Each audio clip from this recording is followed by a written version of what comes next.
Cycle 9 yet month 12. That is like just insane to me that we are now in August and on month 12 of trying to conceive. A lot of mixed emotions surrounding just that topic in general.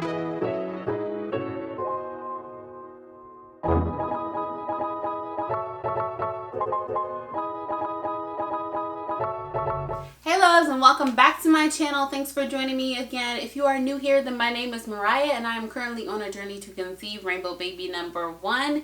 If you have not already caught up on our journey so far, I really recommend that you watch this playlist linked up above just so you can get all caught up to speed. So obviously I am not pregnant once again, yet another month. AF has showed up, so I figured I would hop on here and talk about the things that I am going to be doing differently this cycle for cycle 9. It is cycle 9, right? I'm losing track. Yes, cycle 9 yet month 12. That is like just insane to me that we are now in August and on month 12 of trying to conceive. A lot of mixed emotions surrounding just that topic in general, but we're not going to get into that today. Today we're just going to be talking about what I'm going to be doing differently in cycle 9. So if you watched the video of the last pregnancy test I took, you guys all know that I was talking about considering taking a break, not necessarily from TTCing, but about, I guess, the way I was going about things. I was definitely considering maybe taking a break from supplements or OPKs or a combination thereof, and I kind of came up with what my new plan is going to be for this cycle. So the first thing I'm going to be doing differently is we are not going to be doing timed intercourse this cycle. I feel like for just the regularity of just having a normal and intimate sex life, I can't always be on this timed kind of schedule of, oh, we have to do it every day or we have to do it every other day in fertile week or nearing ovulation. So this cycle I have just decided to just throw that whole philosophy away altogether. I'm not in the mood to do it this cycle, and I don't feel like I would really be committed to the process if I went about things that way this cycle. So yeah, we are pretty much just going to baby dance whenever we feel like it. If that falls within fertile week or on the exact right fertile days, then great. And if it doesn't, then that'll be okay too. Obviously that has not really been working for me the last few cycles, so we're just gonna go ahead and mix it up.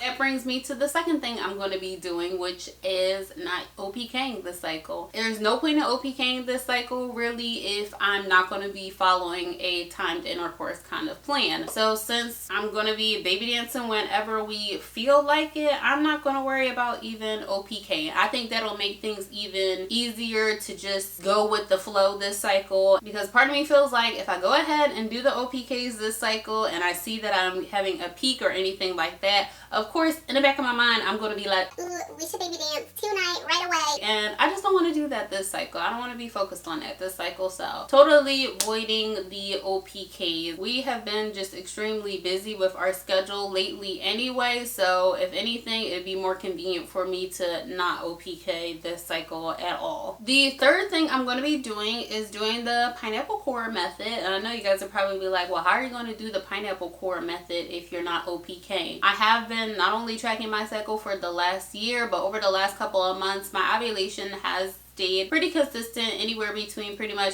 cycle day 14 and cycle day 16. So I'm pretty much just going to keep kind of in that state of mind that I'm more than likely going to ovulate along those days. I already know that we cannot predict necessarily when we're going to ovulate, and just because you ovulate on a specific cycle day one cycle doesn't mean you're going to ovulate that day the next cycle. This I know, but that's just how I'm going to think about it as far as just doing less physical tracking this go around. I do tend to get ovulation pains on peak day and on ovulation day, so more than likely I'll be going based off of those pains and counting that as my ovulation day. So the day after I get those ovulation pains or think that I have ovulated, I'm going to go ahead and try the pineapple core method again. I tried it either last cycle or the cycle before, I really can't remember, but I did try it and I like eating pineapple anyway, so I figured figure it can't hurt. The bromamine is in there and it really can't hurt to try. I know some people also do the bromamine capsules. I don't really want to go that route. I already take enough supplements a day. I don't want to add any more supplements into my regimen. So I am just going to try the pineapple core method. And I'm sure most of you know what that is, but if you don't know what that is, it's basically you take the core of the pineapple, not so much the meat, but just the core, you cut it up into 5 pieces, and each day after ovulation you consume one of those pieces. So it's the 5 days after ovulation. And the fourth thing I'm going to be doing is focusing on keeping my extremities warm, mainly my feet. In Eastern Asian medicine, they believe that when your feet and hands, so your extremities, are constantly cold, that it means that you have a cold uterus. And basically the concept is that your body is trying to warm those extremities up, so it's taking away blood and nutrients and warmth away from your uterus because it's so focused on regulating the temperature of your hands and feet. For me personally, my feet and hands stay extremely cold. It could be the hottest day of the summertime. I could be sitting outside for hours and you can literally touch my toes and they are cold. It has been that way for years now. I know some people might be like, well, maybe you're anemic or maybe you have issues with your vitamin B. I'm not anemic. I don't have any issues with my vitamin B. I get that checked regularly and my vitamin B is in a good place. I'm also taking vitamin B every day, so it's not that. I just always seem to have cold hands and feet. We also tend to keep it very cold in the house. Jeremy likes the temperature to be about 69 at the highest in the house, so that's usually where we keep the temperature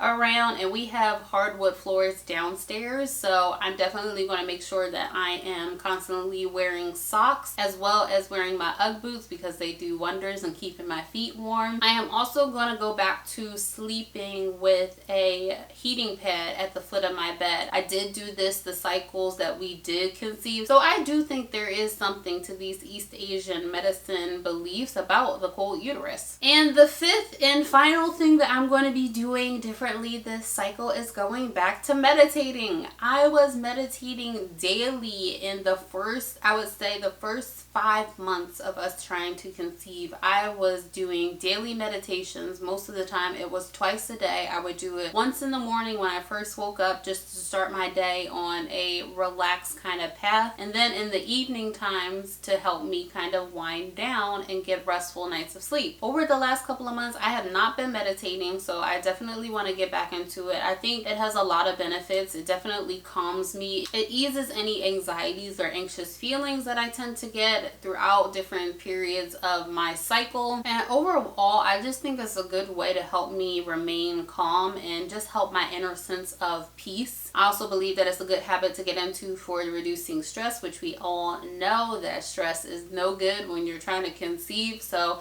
I'm definitely going to go back to meditating. I don't know necessarily that I will do it twice a day like I was doing. I might just do it once a day to start and then increase it as we go along. So that's it, guys. Those are the things that I'm deciding to do differently this cycle. I feel like it's a good plan. It's a way more relaxed approach for me. I feel like I'm putting more focus on my inner peace and my state of mind versus doing the physical things. So yeah, I feel good about it and I'm hopeful that it works. That's all I really have for you guys today, so I'm going to go ahead and wrap this video up with the question of the day, which is, are you guys doing anything differently for your new or upcoming cycle? Have you tried certain methods that have worked better for you than others? I'm certainly curious as to what you guys have to say. So if you like this video, be sure to give us a huge thumbs up, and if you are not already subscribed, be sure to do that now so you can join our crew and join our journey. Hit that notification bell so you can be notified and don't miss out on any future uploads. And that's it. I hope you all have a wonderful, amazing week, and I will see you in the next video.